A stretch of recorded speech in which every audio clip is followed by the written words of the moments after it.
rapporteur, donc, le professeur Denis Dauchin, de l'Université catholique de Louvain. Nous remercions beaucoup d'être là une fois de plus. Professeur Didier Georges,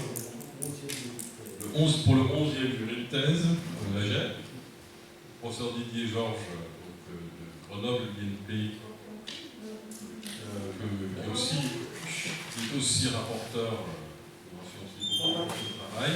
Laurent Lefebvre, que tout le monde connaît bien aussi, qui est aussi professeur à Grenoble INP. Et les examinateurs sont composés de trois co-encadrants de cette thèse. Donc Françoise Cohen, chargée de recherche CNRS sur la GEP, Poussat Amroun, maître de conférence au LAGEP, et Yann Le Gourec, qui est professeur à l'ELSN de Besançon. Et de moi-même, Bernard Mach, professeur ici. Tout le monde me connaît là, je vois. Très bien. Donc, monsieur Beijunzu va présenter ses travaux pendant à peu près 3 quarts d'heure avant que nous passions aux questions. Donc, c'est à vous. Bonjour, Monsieur le Président. Bonjour, Monsieur, Madame Mendelvecchi. J'ai l'honneur de vous présenter mes travaux de thèse, approche thermodynamique pour la commande d'un système non linéaire de dimension infinie, application à un rectangle tubulaire. La thèse est réalisée au sein de laboratoire d'automatique et de génie procédé, sous direction de Madame Françoise Cohen, Monsieur Yann Le Gourec et Monsieur Poussat Amroun. Je vais vous montrer une image de réacteur tubulaire. En fait, les réacteurs tubulaires sont des tubes donc, de longue pouvant atteindre plusieurs mètres, et puis à l'intérieur desquels on a eu des réactions qui sont beaucoup utilisées dans l'industrie. Les réactions dans le réacteur peuvent être potentiellement exothermiques, donc on a besoin de le commander, de réguler la température pour sécuriser du réacteur et puis en récupérer des produits en sortie de réacteur. C'est pour ça le réacteur a besoin d'être commandé pour assurer certaines qualités des produits. Le réacteur tubulaire est présenté par des phénomènes de convection, dispersion et réaction. Elle est représentée par des équations et dérivées partielles non linéaires.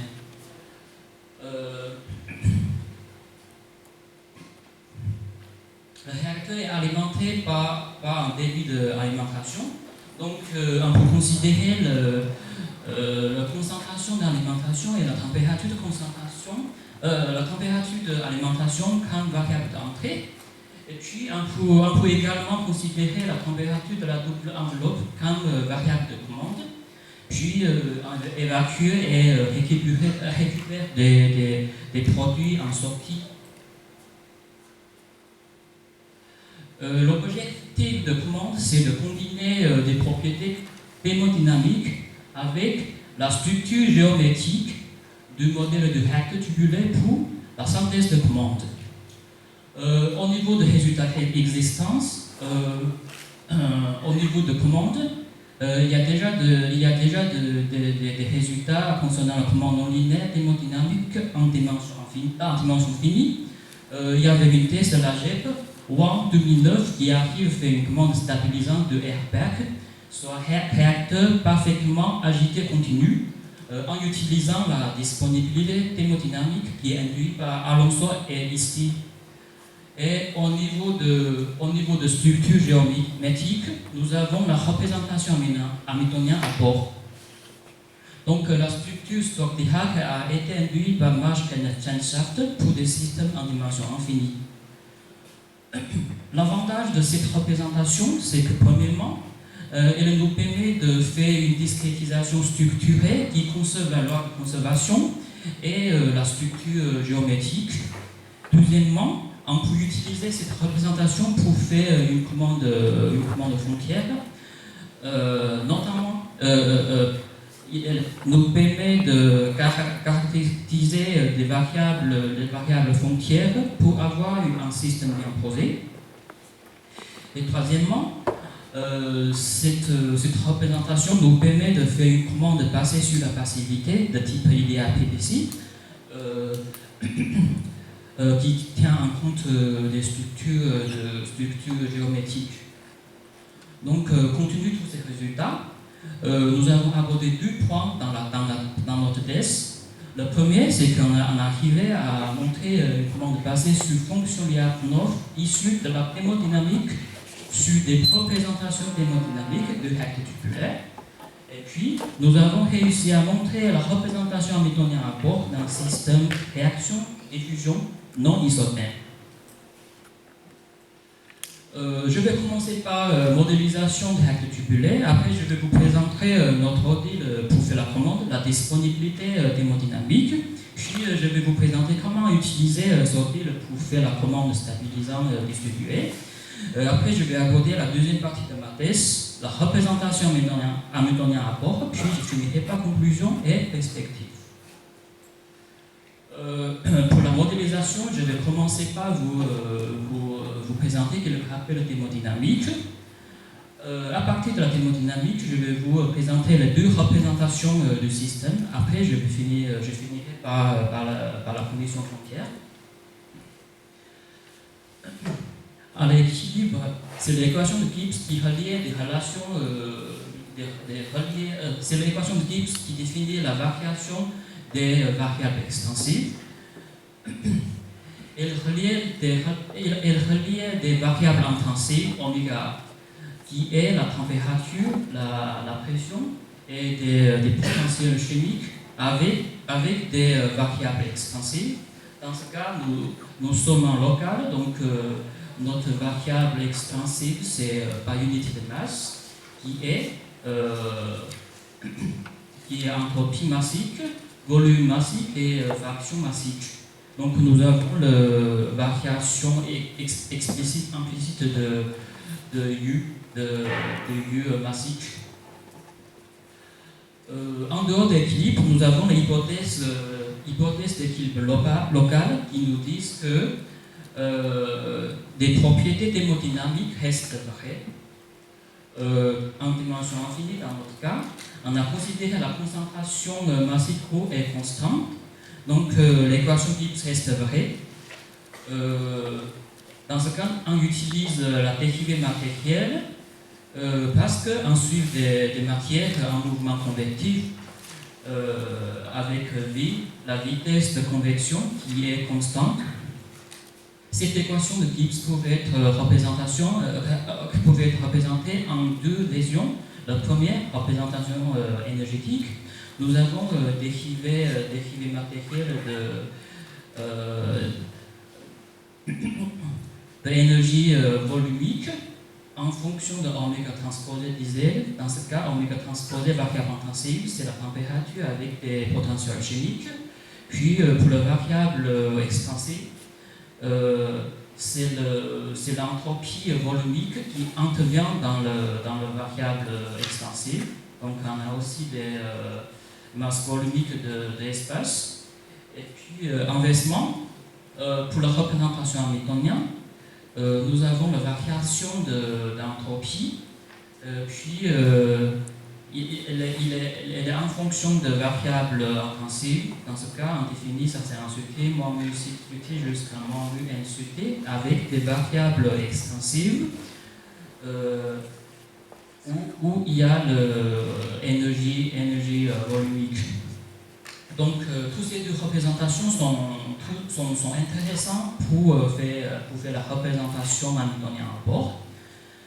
En génie procédé, on utilise plutôt la représentation anthropique pour faire la commande, parce que dans ce cas, nous avons le bilan d'énergie qui peut présenter en fonction de température. Donc nous avons vu la thermodynamique qui reliait des lois constitutives et qui nous permet de définir la production effective d'entropie et aussi la fonction de la disponibilité. Maintenant, je vais vous montrer ma modèle. Je commence par des hypothèses de lois constitutives. La solution est monophasique, donc on a une phase liquide. La pression P est constante, donc on travaille dans le cas isobare. La concentration massive totale ρ est constante. La vitesse convection V est constante et égale à la vitesse d'alimentation. Les conditions frontières sont données par des continuités de flux. Et pour les lois constitutives, nous avons le flux convectif massique, F compris, égale V pour I. Le flux dispersif égale moins D ρ, D θi sur dx θi, on a déjà défini fraction massique. Et le flux de dispersion thermique, c'est un fonctionnement lent d'un constant, dt sur dx. L'échange de charge distribué avec double enveloppe, il est en fonction d'un constant C fois Tg moins T, où Tg est la température de la double enveloppe.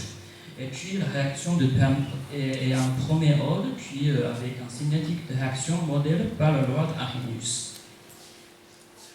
La représentation anthropique de réacteur tubulaire est présentée par un bilan d'enthalpie et deux bilans d'espèce. Dans le cas isobare, le bilan d'enthalpie est identique que le bilan d'énergie. Entre autres, dans le bilan d'espace, des divergences de flux convectifs et dispersifs avec des thèmes de réaction. Et puis, pour le bilan d'enthalpie, nous avons moins divergence de flux d'enthalpie, plus un thème d'échange avec l'extérieur. On peut également écrire cette représentation sous forme vectorielle avec des variables d'état H, O, A, O, B. Donc nous avons la variation de variable d'état égale moins divergence de flux total plus un thème de réaction avec un thème d'échange thermique avec le double enveloppe. Et pour la représentation énergétique, nous avons des mêmes bilans d'espèces. Par contre, dans ce cas, nous avons, au lieu de bilan d'enthalpie, nous avons un bilan d'entropie qui est en fonction d'une divergence de flux d'entropie plus un thème d'échange.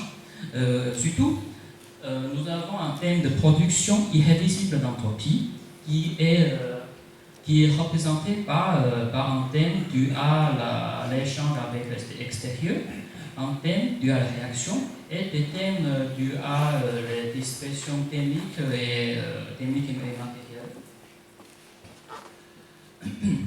Pour pouvoir commander le système en vision anthropique, je vais vous présenter les conditions frontières en cette vision.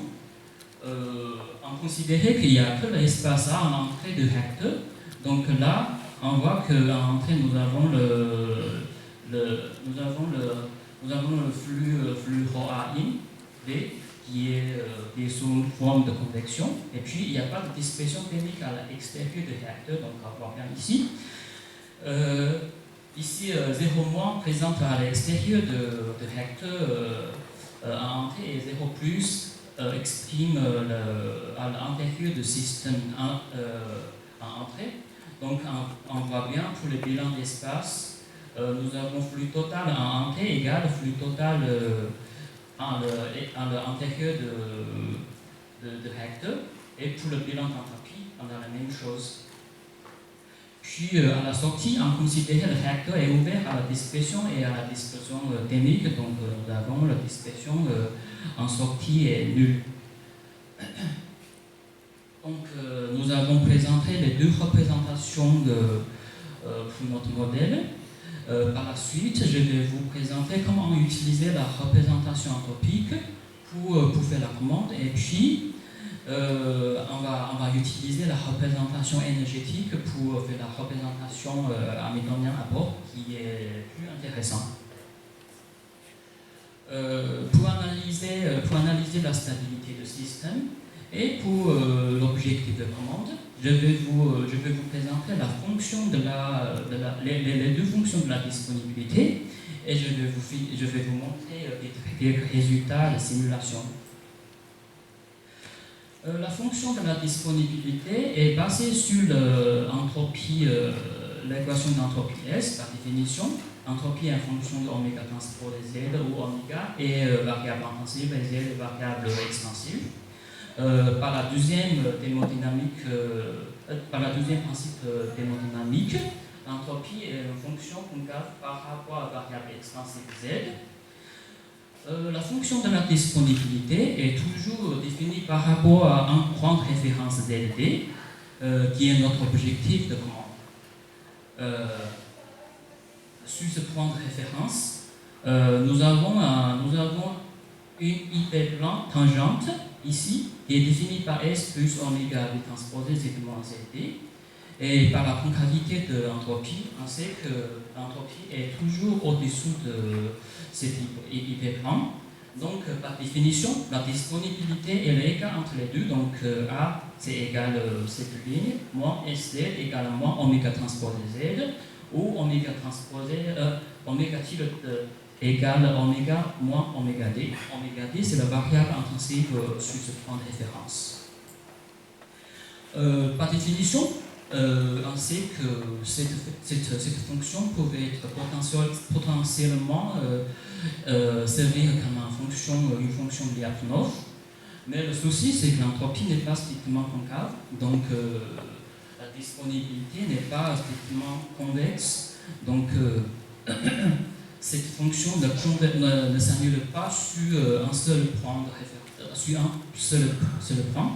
Donc pour ça, il faut faire une contrainte sur la variable d'état extensive pour le rendre strictement concave. Ça, c'est le travail de la notion LST.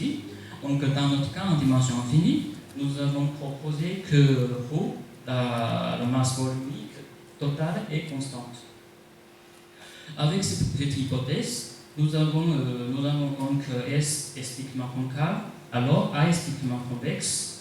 Quand Z n'est égal à ZD, A est positif, et quand Z égale ZD, A est nul.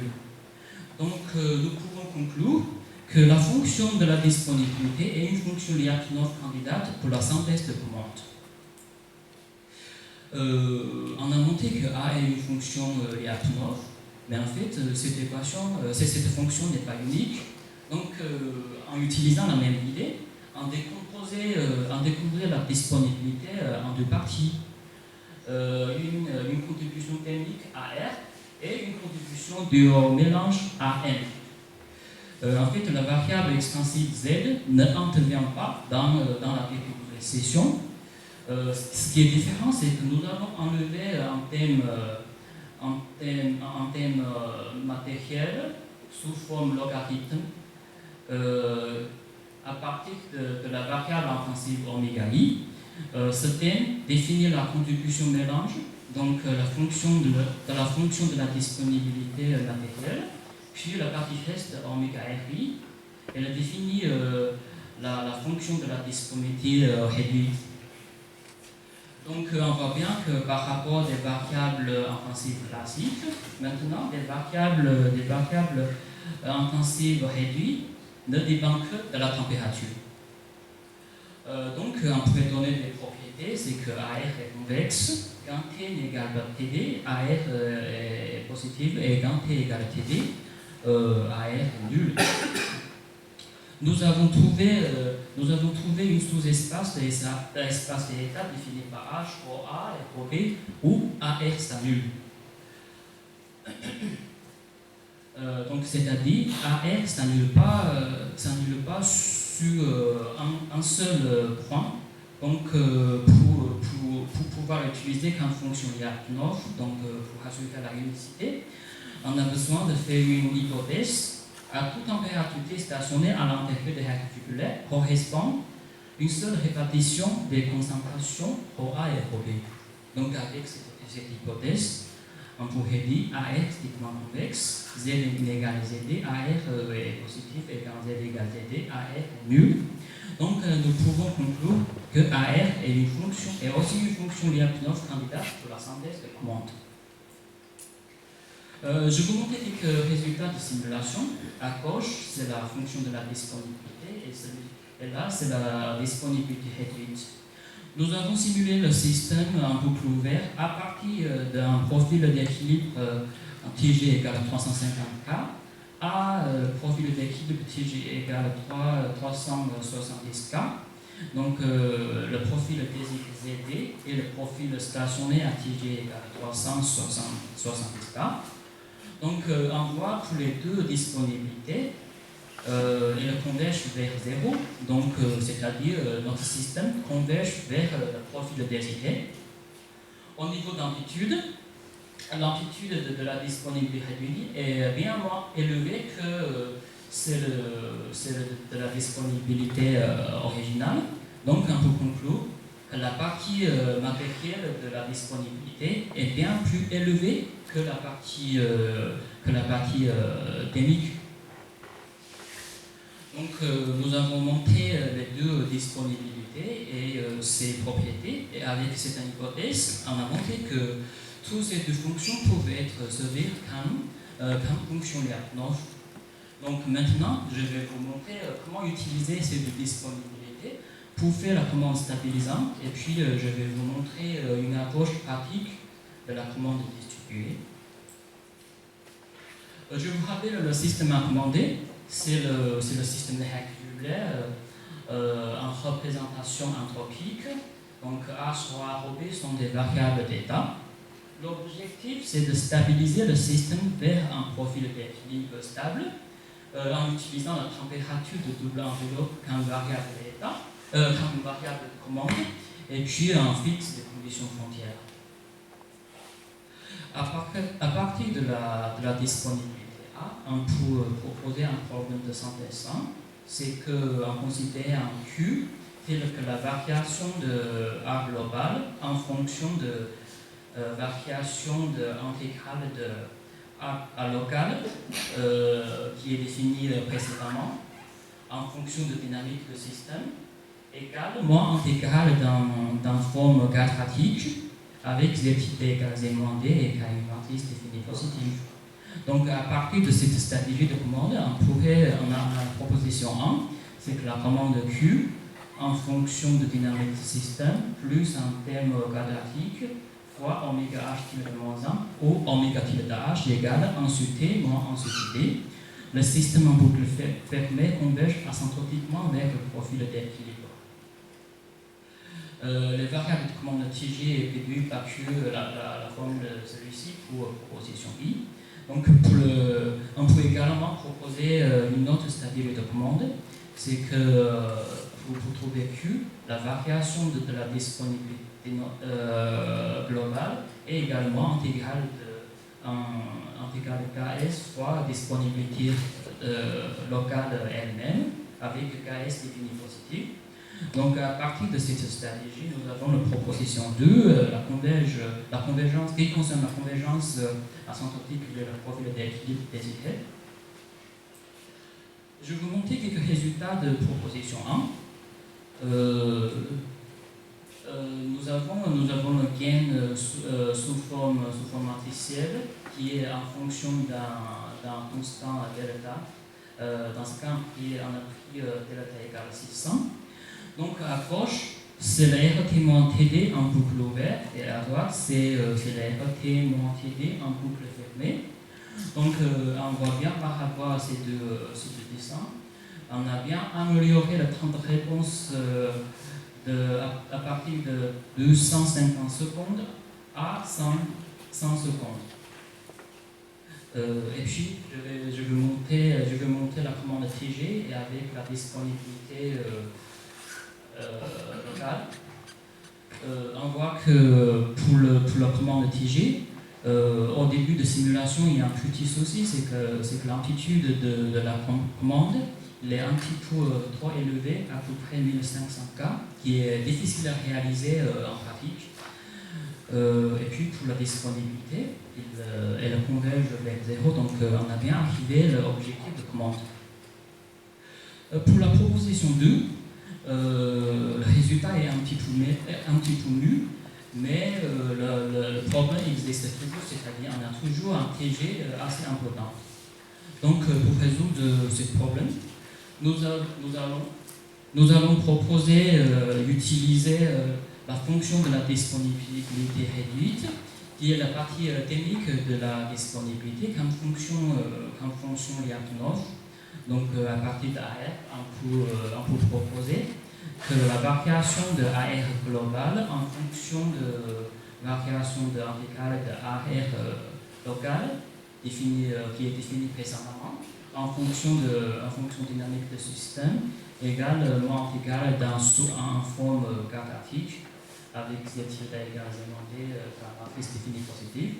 Donc avec cette stratégie, nous avons la proposition 3 qui est la commande Qx en fonction dynamique du système. Le système est un boucle fermée, converge asymptotiquement vers le profil d'équilibre désiré. On peut également considérer qu'en proposition 2 d'imposer la variation de AR global en forme moins intégrale KS fois A réduit local. Donc avec KS positif. Donc nous avons une proposition 4 qui concerne la convergence asymptotique vers le profil d'équilibre désiré. Donc je vous montrer quelques résultats de simulation de proposition 3. À gauche, c'est l'erreur de température et à droite, c'est l'erreur de fraction massive de espèce B. Donc, en le comparé par rapport à la proposition 1, on voit qu'on a amélioré la temps de réponse de 100 secondes à 60 secondes. Et puis, au niveau de l'amplitude de température, à gauche, nous avons réussi à améliorer l'amplitude de 1500 K à 450 K, qui est plus facile à réaliser en pratique. Puis, pour la fonction de la disponibilité réduite locale, elle converge vers 0, donc ça veut dire qu'on a bien arrivé à l'objectif. Puis l'amplitude de cette fonction est bien moins élevée qu'à original. Pour la proposition 4, on a à peu près le même résultat. Donc, tous les deux, propositions 3 et 4, fonctionnent très bien. Nous avons montré 4 commandes stabilisants distribués qui ont bien fonctionné. Cependant, la commande distribuée est un petit peu difficile à réaliser en pratique. Donc, pour plus proche de la réalité, nous avons synthétisé un problème de commande uniforme. Donc, dans ce cas, on considérait de trouver un Q uniforme tel que la dérivée, la variation de AR globale égale un T moins intégrale quadratique. Dans ce cas, tant que uniforme, ce Q n'intervient pas dans l'intégrale. Donc, à partir de cette stratégie de commande, on pourrait dire le TG, le TG5, la commande distribuée, et avec la commande distribuée, le système est global asymptotiquement stable en ZD. Donc, je vais vous montrer le résultat de cette approche pratique. On voit que la dynamique de système en boucle fermée, on a amélioré le temps de réponse de 200 secondes à 60 secondes.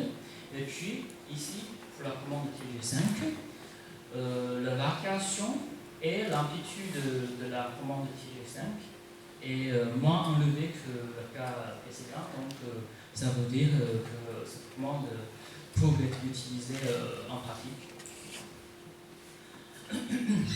Donc, nous avons réussi à faire la commande basée sur fonction Lyapunov en utilisant les deux disponibilités. On a arrivé à stabiliser le système en profil d'équilibre. On a bien diminué le temps de réponse. Surtout, nous avons proposé une commande uniforme qui peut être potentiellement utilisée dans l'industrie. Puis, on n'a pas montré ici, c'est qu'on a réussi à rejeter la perturbation sur des perturbations de température en entrée, mais aussi en autre point. Notre choix de gain est un petit peu empirique. On peut considérer comme perspective d'optimiser le gain de différence commande en respectant le caractère bien posé de la commande. Maintenant, je vais vous présenter la deuxième partie de ma thèse. Je vous rappelle, l'objectif de thèse est de combiner des propriétés thermodynamiques avec la structure géométrique pour faire la synthèse de commande. Et puis la représentation hamiltonienne à bord nous permet de faire des spécifications structurées qui conservent la loi de conservation et aussi nous permet de faire uniquement de passer sur la passivité qui tient compte de la structure géométrique. Donc je vais commencer par vous montrer le système hamiltonien à bord pour le système thermodynamique. Après, je vais utiliser ce système hamiltonien propre. Je vais l'appliquer dans notre système propre, le système réaction-diffusion en représentation énergétique. Je vais vous donner quelques tabelles de formulation hamiltonienne pour le système thermodynamique. En dimension finie, il y avait deux tests de la JET. Le premier, le test de Rouen 2009, qui a réussi à monter à une représentation hamiltonienne du modèle airbag. En fait, une matrice de structure dépend des variables défaut, donc c'est un système hamiltonien. Et puis, Amiles, Hector Amiles 2012, il a réussi à construire une nouvelle système hamiltonien à bord irréduisible pour airbag. Donc la structure dépend aussi des variables défaut. En dimension infinie, il y a un tableau de Ahmed Bayou en 2009 qui arrive à faire une représentation hamiltonienne à bord pour un procédé d'absorption qui est isotène. Et puis il y a un tableau de M. Yann Correc qui est fait des paramétrifications des conditions frontières des règles tubulaires isotènes basées sur la représentation hamiltonienne à bord. Maintenant, en fait, la représentation hamiltonienne est construite par des structures géométriques qui s'appellent structures Stokes-Dirac, qui traduit la conservation d'hamiltonien, conservation d'énergie. Cette structure est définie à partir de deux sous-espaces F et U. F ou FU, à partir de la produit de puissance définie par F et U, on peut définir une sous-espace D qui est maximalement isotopique par rapport au produit symétrisé ci-dessous, tel que la sous-espace D égale D orthogonale. Je vous rappelle la représentation hamiltonienne à bord dans le cas avec dissipation. Nous avons dz sur dt est considéré comme la variable de flux, z est la variable d'état, et dh sur dz, h est l'hamiltonien du système, qui est donc dh dz est considéré comme la variable d'effort. Pour monter la dissipation d'énergie, le système a été ouvert, la structure encore a été ouverte en étendant le système par des variables de bord liées à la dissipation FR, ER, avec des opérateurs liés à les variables dissipatives G et G étoile. Donc ce bord est relié avec un élément R qui définit la dissipation de l'énergie, qui définit une relation constitutive FR égale RER. Dans le cas en domaine thermique, nous avons la production irréversible d'entropie.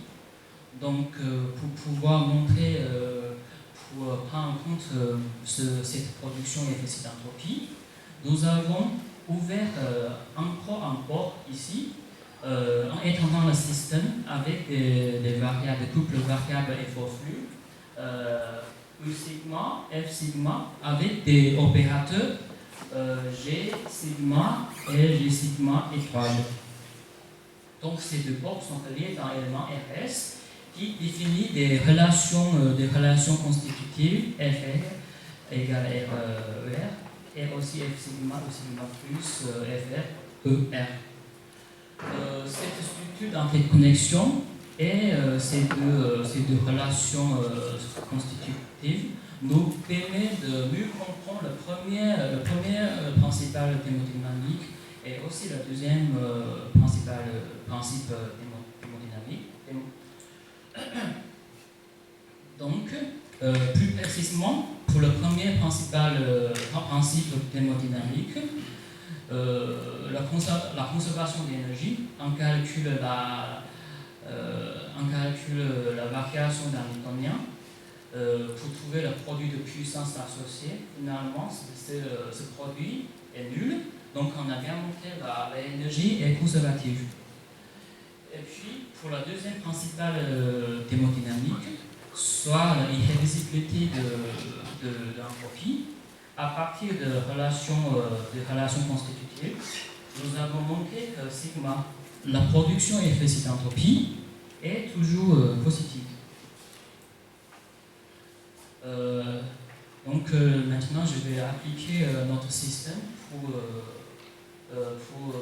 notre système propre, un système de diffusion-réaction en fusion énergétique, en considérant l'enthalpie comme hamiltonien. Puis nous avons deux bilans d'espèces et un bilan d'entropie. Le choix de variable de effort et de flux est basé sur l'intégrale de l'équation de Gibbs, ici, qui est en fonction de variables intensives avec des dynamiques de système. Donc, on peut définir naturellement des dynamiques de système comme variables de flux et des variables intensives comme variables d'effort. En remplaçant des dynamiques de système par des lois constitutives et aussi en faisant l'intégrale par partie pour faire apparaître des variables en frontière, nous avons tous les couples effort-flux ici. Donc, pour mieux expliquer, je vous montre ici, je vous rappelle le dessin. Donc, nous avons des variables effort-flux originales qui est les variables intensives et dynamiques du système. Nous avons FR, ER, qu'on a défini précédemment, des flux d'espèces, des manques gradients de variables intensives avec la réaction et l'affinité de réaction. Puis nous avons F sigma, E sigma qui concerne ce port. Nous avons 4 thèmes de production et d'entropie et aussi quantité. Donc tous ces ports sont reliés par l'élément RS. Puis tous les deux variables originales reliées à la structure avec l'hamiltonien. Nous avons aussi des couples variables effort-flux, frontières, tout ça, et aussi couples anti-sorties. Donc, à partir de toutes ces variables définies, je vais vous montrer notre représentation hamiltonienne propre sous forme vectorielle. Donc, on considérait l'espace E transposé FR, F sigma transposé, qu'on a défini précédemment. F, c'est F transposé original, ER, E sigma. L'opérateur GU est antisymétrique. GU est antisymétrique différentiel, donc par celui-ci, avec G est nul. Et cet opérateur définit la partie, cette partie elle définit la production de production implicite d'entropie UA diffusion. Et cette partie, mon UAMA, UBND, définit la production du A la réaction. Pour ce opérateur, nous avons 4 -1 qui correspondent à 4 parties de la production irréversible d'entropie. Donc, avec notre système, on peut définir l'ensemble FRU, ainsi que le produit de puissance ci-dessous, avec effort-flux, couple entrée-sortie et couple de variables frontières. On a la proposition, le sous-ensemble linéaire D, défini à partir de notre système, et une structure stochastique construite à partir du modèle produit binaire 41, avec l'opérateur antisymétrique GU qu'on a défini précédemment, et l'opérateur d'entrée D égale 0,0 moment. Donc, que pour cette partie, nous avons réussi à faire la représentation hamiltonienne en vision énergétique du système réaction diffusion avec un élément de type de dissipation source pour satisfaire le premier principal de thermodynamique et aussi le deuxième principal de thermodynamique. Nous avons aussi réussi à faire une représentation hamiltonienne en vision entropique, mais celle-ci est basée sur la représentation hamiltonienne avec dissipation classique. Donc, pour conclure ma thèse, on a réussi à utiliser les deux fonctions de la disponibilité pour la synthèse de commandes distribuées pour rectes tubulaires. Deuxièmement, nous avons réussi à faire la représentation hamiltonienne à bord pour les systèmes irréversibles non isothermes en dimension infinie. Surtout, notre contribution, c'est qu'on arrive à montrer une structure d'interconnexion alliant dissipation d'énergie et la production irréversible d'entropie. Voici notre perspective. Au niveau de commandes stabilisantes, en fait, nous avons stabilisé un système à partir d'un profil stable vers un autre profil stable, c'est-à-dire c'est plutôt une régulation. Il faut considérer plutôt dans la littérature, pour des modèles classiques, il y a trois profils d'équilibre, lent et instable. Donc, on pourrait considérer comme perspective de trouver un modèle avec trois profils d'équilibre, surtout de trouver le profil d'équilibre instable.